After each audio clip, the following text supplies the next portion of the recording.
Hello everyone, Jules here for WhatCulture.com, and I'm back again with another installment of If the WWE Was Being Honest About, where we pick a discussion point or bone of contention within McMahon's circus attack shack and have a little tete-a-tete. And today's point can be summed up as such. You're fired. Now, these two words uttered from the very leathery lips of Vince McMahon shaped my childhood, but there is no way around it. Vinnie Mac is a weird man. One need only look at some of the more famous wife-drugging, woman-barking, bar-biting, limousine-exploding moments of his life to know that. But if there's one thing that you can't ever say about the man, it's that he's boring.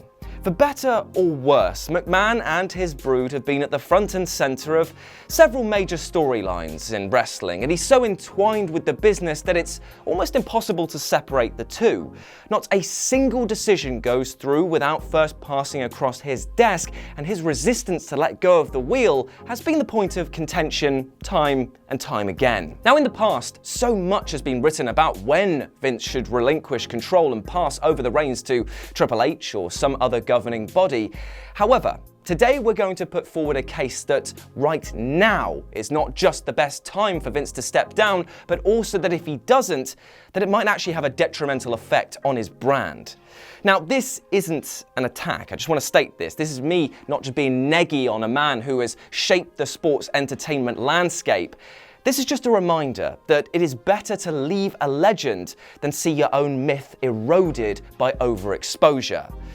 So first, let's look at some of the other times that the media and fan base has called McMahon to task and, well, basically called for his departure.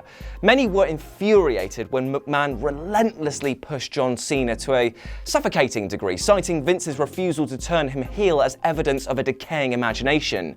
And yet, you know what?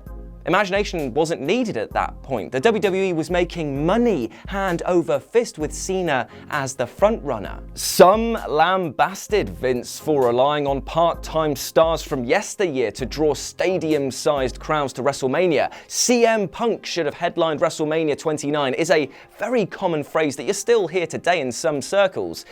Yet you have to look at the statistics. Money in the Bank 2011 failed to crack 200,000 buys, drawing just 13,000 more than the highest grossing B-level pay-per-view of that year, Hell in a Cell. Mania 28 smashed pay-per-view records in comparison, and while it was nowhere near the levels of creative fascination of the Punk angle, 13,000 fans doesn't make good business sense. I know, it makes for depressing listening, doesn't it? However, as long as it makes money to Vince and his company, it makes sense. We don't get the creative angles that are rich because he was more concerned how to just get rich full stop. And we have to give him credit where credit is due with regards to the booking of these returning legends, as he was incredibly effective with it. I mean, The Undertaker in his eyes was immortal. Nobody in the back was worthy of Triple H's big game performance level. John Cena was the only WWE performer whose absence adversely affected ratings. However, right here, right now, things are different. We are not in the cash injection short term. We aren't in an industry where simply towing the line cuts it anymore. We're not even in an industry where the WWE can continue to play hardball with its own talent. Where we are, at least with the WWE, is a cash-rich, creative doldrum. Now, I know what you're probably thinking, but wait, we've got the likes of Daniel Bryan, we've got Becky Lynch.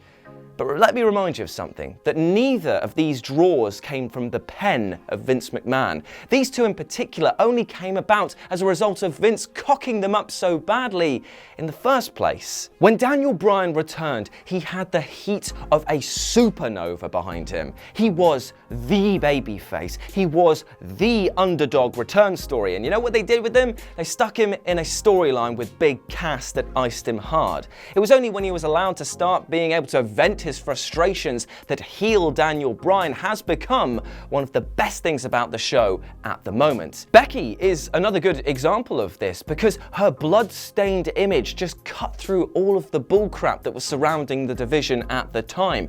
Remember that the WWE was and is still very hard trying to push Charlotte to the moon, and to be honest, with good reason, she is utterly fantastic, but it did mean that women like Becky were often left in her wake, and Becky becoming the man certainly woke them up to the fact that she is the people's choice. The only thing that Vince McMahon has added to this narrative is how much he wants Nia Jax to be a part of it. Cheers for that. Elsewhere though, it's a different story. Brock Lesnar and Ronda Rousey were both, in the not too distant past, the two biggest MMA drawing cards by gender. In WWE though, neither really moves the needle, despite Lesnar's preposterously flattering mega ace role and Rousey's inescapable ability to adapt to professional wrestling. Even John Cena doesn't shine as the megastar he once was. I mean, he's putting people over now, but as the Revival allegedly pointed out, what constitutes a push these days? Now, legions of talent have expressed their dismay at their status. The Revival, Mike Kanellis, Dean Ambrose, and most recently Rusev have all hinted at an imminent departure, or at least in the case of the latter, have just earnestly bled out their heart in an almost sad, candid podcast appearance. Now, I know the Revival are the champions right now when this is being recorded, but still, they're on shaky ground, right? So it leaves you wondering, if it's all a work, then what a crap work this is. Who the hell wants to be seen as impotent just to get a bit of Twitter buzz outside of Murray and Wilborn doing their news show every day? I mean, what does it say about someone when they don't even have the autonomy to quit? But hey, what does it matter, right? If the company is still making money, if it can sign these top-level names, if it's gonna net those sweet, sweet TV deals down the line, surely Vince is doing a good job, right? Well, dig a little deeper and you'll see that it's not the chairman who's actually to thank for these factors. Those insane TV deals that you keep hearing about are just on the horizon, well, they were chiefly negotiated by co-presidents George Barrios and Michelle Wilson, who have drafted the next major chapter in the WWE story, global localization. Now, Triple H successfully negotiated the signature of Ronda Rousey, while his role as NXT figurehead has created an awesome alternate future timeline of the main roster. NXT outdrew Raw and SmackDown over the Royal Rumble weekend. This is key, telling evidence of the root of and the potential solution to WWE's popularity problem. NXT boasts a level of brand trust unparalleled in the industry, especially now that New Japan is entering a period of deep uncertainty and AEW is still too early to judge. Now, it is worthwhile and fun to invest in NXT because it guarantees a return, and that return grows with each incredible takeover special. However, the main roster is just kind of viewed as some toxic dumping ground, with NXT alumni being dragged away from what made them special, or having their gimmick pushed down everyone's throats so that they're sick of them within a month. Brilliant. On the main roster, things, and therefore Vince, look kinda desperate. Sexy segments, intergender wrestling that doesn't happen, flagrant false advertising, admitting the product is nonsensical and unpopular, actually appearing on television himself on an involuntary basis, breaking a self-imposed rule dictated by his age. What we are all witnessing is an all-out assault of yet more short-term impulses to drum up immediate business that are just not focused on the long term. Vince showing up, a cheeky bum here and there, that isn't laying a path for a future, that is just a cheap pop, and it actually makes audiences distrust the brand as a whole. Which leads me to this very, very unpopular point. To enact fundamental change, the WWE needs to rid itself of the fundamental problem. That famous WWE bubble has now expanded to what can only be considered a bursting point. Ludicrously cash-rich, utterly in spite of itself, Vince has taken the WWE as far as he can. He's done wonders for so many people, given the world so much entertainment, but surely financial wealth at the expense of the craft will yield diminishing returns soon. And you know what? The WWE actually has a storyline in its hands right now, brimming with possibility, both short-term and for long-term development, and that is Vince leaving. The gigantic ratings boost of this announcement would grab headlines the world over.